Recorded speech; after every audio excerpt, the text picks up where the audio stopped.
Welcome back, everybody, to We Are TPM with myself, Kyle Teixeira, sitting again next to John Teixeira. This week, we are back to discuss why not do it myself. So if you have any questions about, that or anything else we discuss on this podcast, give us a call, 817-818-9039. Shoot us an email at showmethemoney@wearetpm.com.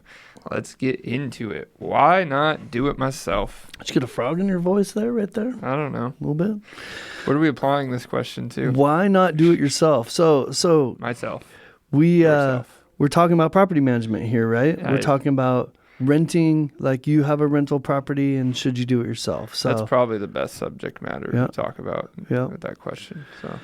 So we kind of want to do a little bit of a reset with this, right? And start fresh a little bit from, why we do this, right? It's about helping people build wealth, but more specifically, it's about helping people build wealth by sharing the pains and the victories that come with owning a rental property, right? Yeah, I think we're going to break some of that down in later weeks, but in reality, it's I guess we want to take a high-level approach to this. Why not do it yourself? It brings into the fact that our passion for doing this is to help people build wealth with real estate. Well, wealth isn't just a number. Wealth to me and to us isn't just building a bag of money or a bag of assets or any of that. Part of being wealthy is being happy, right? You have to be, it doesn't matter how much money you have if you hate what you do, and all that stuff, right? So I love it. That's the first answer. Why not do it myself? The first answer to that is, it kind of sucks to do it yourself. It kind of sucks. Why do you want to create a job? Did you buy a rental property so that you can have a job? Like, you can just go get a job if you want to get a job. It pays money too. Yeah, there's a lot less risk. Downside is less. Yeah. At least your upside in that scenario. So I like your I like the way you took that, Kyle. Passion, vision, right? And legacy, right? I'm sitting here thinking about, I'm the older of the two of us, clearly. And so I'm thinking about legacy for me, right? Like, as I do this, I think about, you're probably just now thinking about it with having your first son, but having something that you can not just live out your life with, but maybe pass on to other people so that they can live out their lives a little bit better, right? Yeah, I mean, in bringing it back to that, I mean, even part of that is, you said I just had a son. Having time with your family is a way of having a wealth of time, right? Even if you do hate your job, at least you have more time with your family if you build wealth through real estate, or give you more freedom, because that's really what I meant. That's what everybody strives for when they want to be wealthy. They want freedom. I love where this conversation is going, but I think we need to reset and retitle it, Why Buy Real Estate? And just do another separate podcast about why you should have us manage your property for you. We already talked about, buy it all, but, once you own it, this is what makes you wealthy with it, right? This is how you build that wealth with real estate is, there's certain things you should do yourself. There's certain things you shouldn't, so. So here's a cool analogy I thought of. So we have some friends that just opened up a ice cream shop recently, right? So one of the things we'd like to talk about and try to remind our clients is what we do using our processes and our systems, which we can get into in later podcasts, is we create security and certainty, right? That's what people really want when they open a business, especially when they buy a rental property, right? They're looking for that security and that to know what's going to happen. And you and I have that more than anybody else, right? Even the person that has, especially the person that has one, but even the person that has 10, right? It's not till they have several that they really create that, okay, now I know how this is going to go. I know what's going to happen. I have some certainty in my decision making. And because we manage so many, we have a lot of that certainty. So my analogy that I was thinking of was an ice cream shop. If you were looking to open an ice cream shop, and I'm going to make up these numbers, but let's say the average ice cream shop sells 400 to 500 cones a day, and you had an opportunity to buy one that with certainty sold 750 to 1,000 a day. That's a slam dunk decision, right? Like you'd rather do that than, even if you're paying somebody something a little bit, rather than trying to figure it out and sell 400 or 500. Right? I get what you're saying. If my desire is to open an ice cream shop, yeah, Right. you're talking about franchising versus just making your own brand, right? Somebody's already got the systems. It's already done. They're going to do it all for you. All you got to go in is check in and check out, and you're going to sell 750 to 1,000 cones. Mm-hmm. And make a little bit less per cone, maybe just a tad bit, right? But if you try to figure it all out, you're going to be there for 18 hours a day. You're going to make a bunch of mistakes. It's going to cost you a bunch of money, and you're only going to sell 400 to 500 cones. Well, yeah, exactly. I mean, That's investors make these analyses all the time throughout the rental property process, right? They analyze deals before they buy them. They analyze estimates and contractors and work that needs to be done based on how much it's going to cost versus how much it's going to reward, what's the cost reward. And then they get, then they'll figure out if they're going to sell it or rent it based on the same analysis. You analyze all these things in the steps of the process of building wealth with real estate. And then they get to the property manager and they're like, nah, I'll do it myself.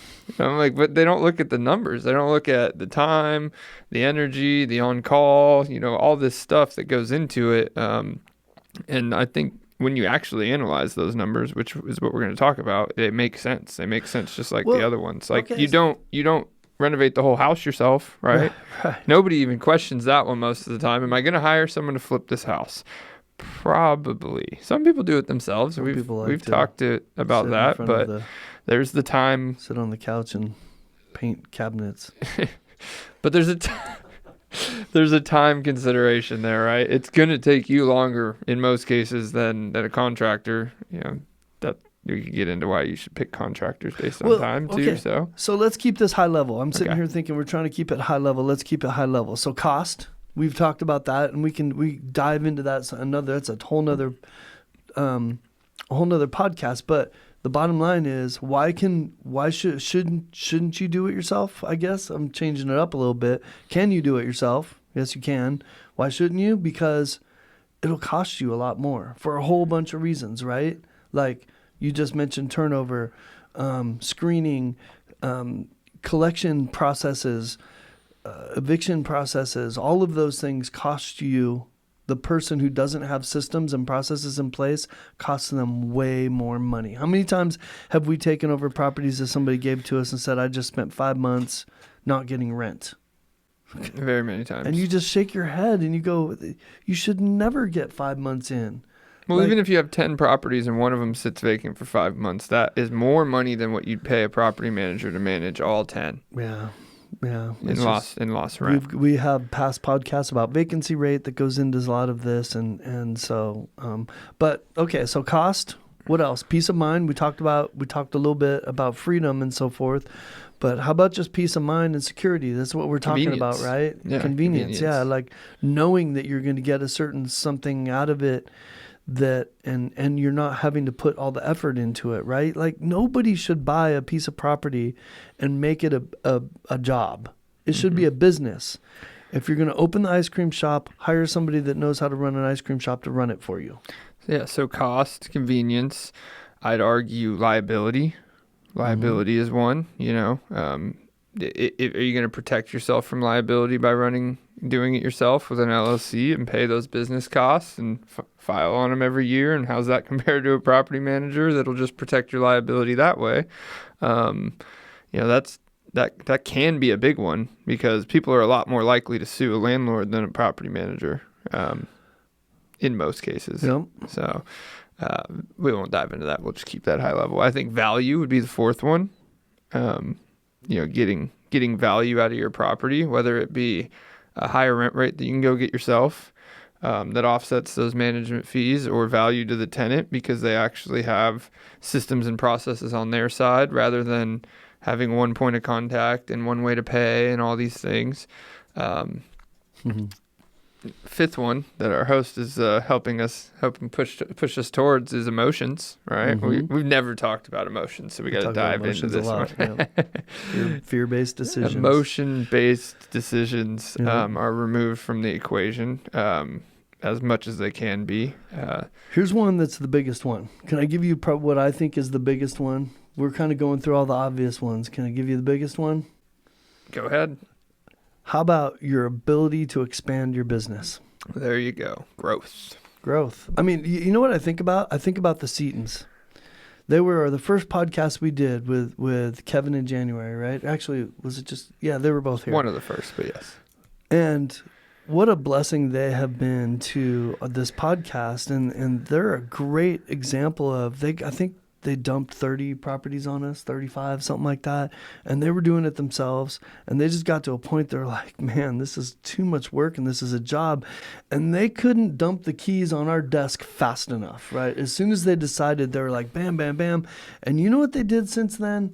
They've expanded quickly to like over 100 doors because they had the time now to focus on growth. It's passion. A lot of people get passionate about building a rental portfolio, get passionate about the building part, not the sustaining part. Not the task part. Yeah, not the management part. You know, they get passionate about finding deals and getting good deals, closing deals, going and finding new ones.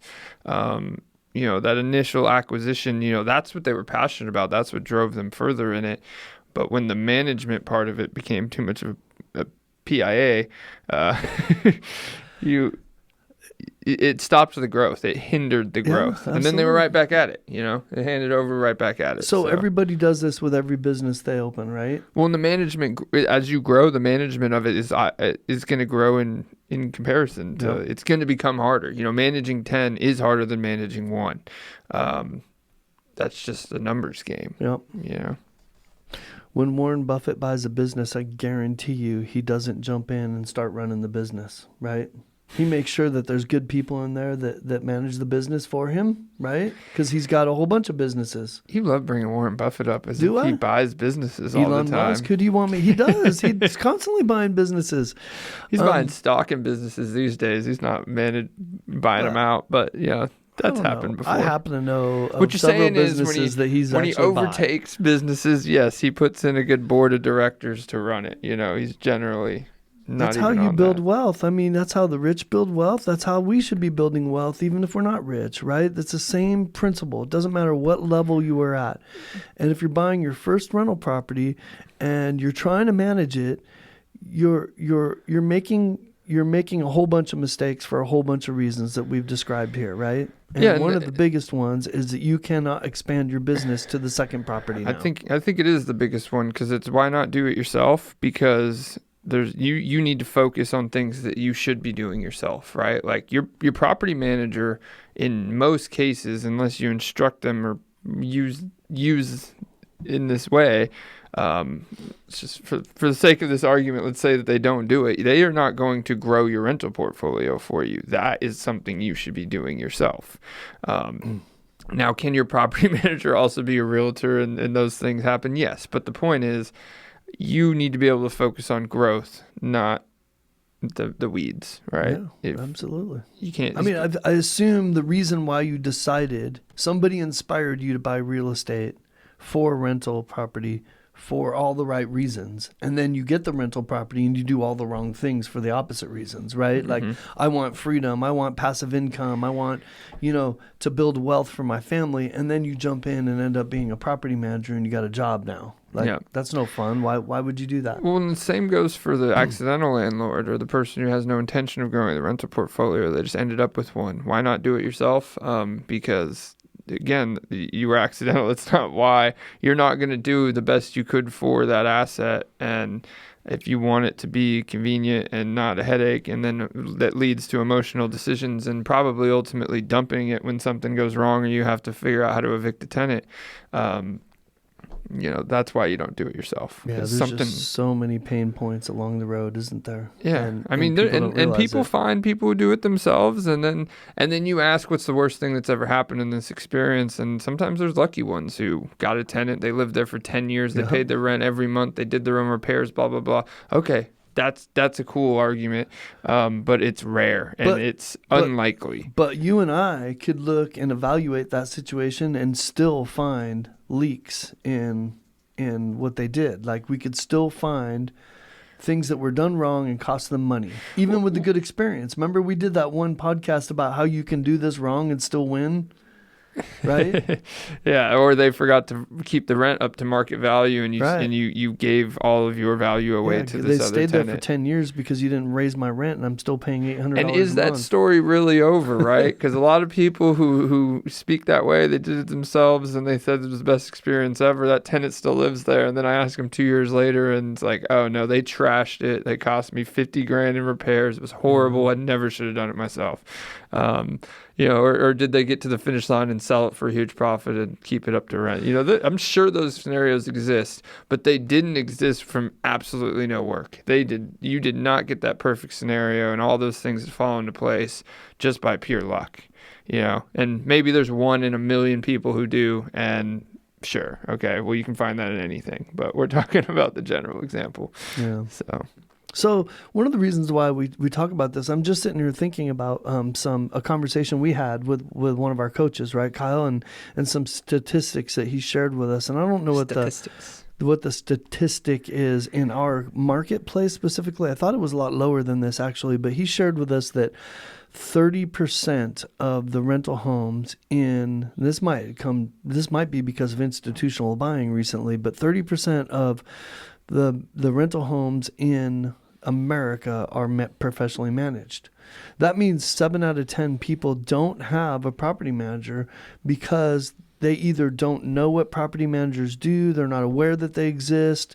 We have Zillow and all this stuff that makes it so easy for people to do things on their own.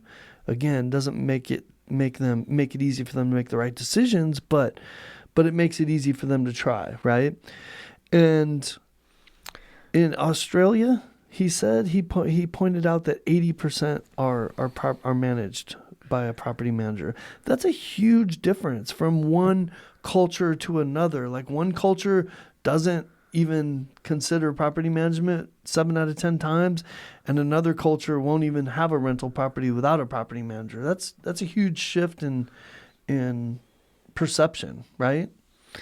it is, and it could have something to do with the expertise in the areas. I also know that 90% of Australia is on the coasts, right? And maybe coastal property or stuff in those. Australia's a pretty big country. They got a lot of inland. It's huge. I'm not sure that that's true. 90% of the population's on the coast somewhere, and I imagine that's where the houses are as well, if that's where the population is.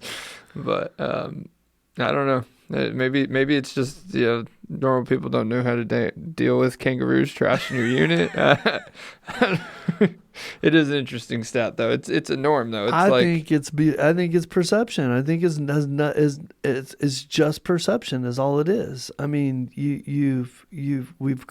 they have somehow created the perception that property management is necessary, right? They've done a good job of communicating that, and the culture as a whole has accepted that is the way to go so that they can build more wealth and make more money. Well, and it probably speaks to what we talk about a lot on this podcast about how a good property manager makes you more money. All of these why not do it yourself things we've talked about could all apply to a bad property manager. So, and there are a lot out there that aren't good and are going to cause a lot of these same problems. And that's why, vetting and all that stuff. Stuff's good. So I think it's a mix, but if you're in Australia, why not do it yourself? It's because 80% of people don't. So why are you going to be that 20, right?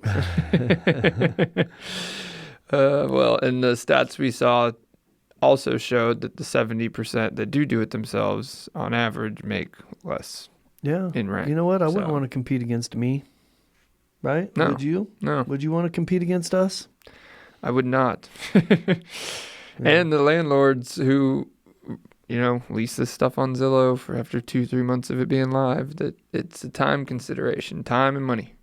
A good property manager has a fee, and whatever that fee is will be made up through their expertise, their processes, and their services, right? They will more than make up that fee. They should make you probably 5 times more than their fee in the overall, through the saving of expenses, through rentals, through vacancy days. I mean, all the things we've talked about.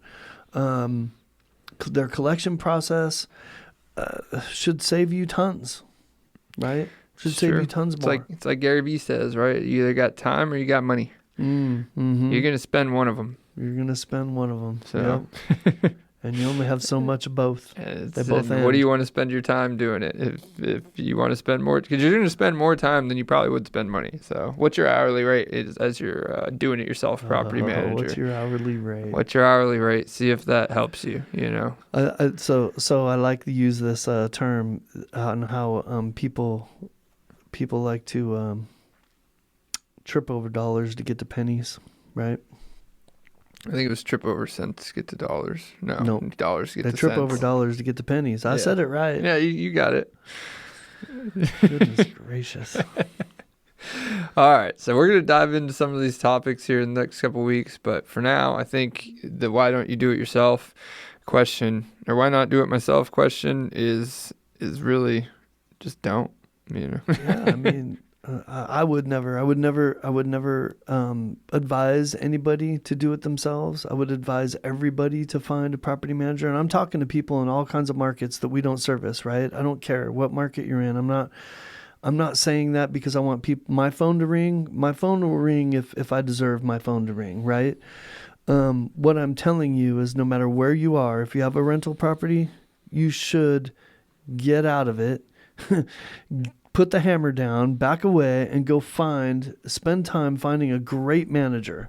And if you find one that sucks, then fire them and go find another good one. And don't give up on the process, but do it right. And use that time to grow it, really. You know, why not do it myself so that I have more time to grow it? Yeah. That's the real answer. So you can go do more. We could do a whole podcast of why you don't do your taxes yourself anymore, right? It's the same thing applies because it needs to be done right. Yeah. Or it can cost you money. And that bank account that you hopefully have set aside for your next house, right? That this house is maybe funding will grow so much faster. It just will. It'll grow faster. So do it. Close us out, Kyle. All right. You guys have any questions about why not to do it yourself? Or just want to re-listen to this podcast and need a link, give us a call, 817-818-9039. Shoot us an email at showmethemoney@wearetpm.com, and we are out.